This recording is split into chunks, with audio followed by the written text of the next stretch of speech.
राज्य में थिबा आशाकर्मी मानक पई आसुछि बड़ घोषणा जहाँ आपण माने समस्ते जानि रखिबा निहाती जरूरी। एबे आशाकर्मी मानकर दरमा हेबाकु होछि 26,000 टंका। एने आसिला एक बड़ अपडेट जहाँ आम भिडियो रे जानिबा। शेष पर्यंत देखंतु ता पूर्व भिडियो को लाइक करंतु, सब्सक्राइब करनथिले एबे सब्सक्राइब करी पाखर थिबा घंटी चिन्ह को दबाइ दियंतु। तेबे पूर्व सूचना अनुसार विभिन्न दाबी नै 2018 और 2022 और 2023 रे मध्य आशाकर्मी माने आंदोलन को ओल्हाइथिले।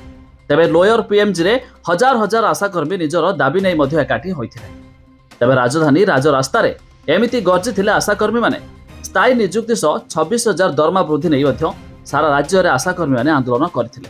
तेबे आशाकर्मी करुछंती विक्षोभ प्रदर्शन। तेबे आशाकर्मी मानकु स्थायी कर्मचारी मान्यता प्रोत्साहन राशि परिवर्ते मासिक दरमा बाबदकु 26,000 टଙ୍କା देबाकू दाबी करछंती महिला माने।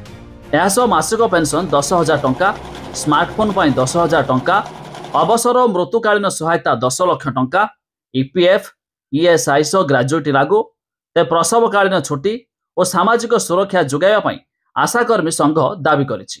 ते बारंबार प्रतिवाद और धारणा पर भी सरकार शुणु नथिबारु हजार हजार संख्यार आशाकर्मी एकाठी होई आंदोलन को ओल्हाइछंती।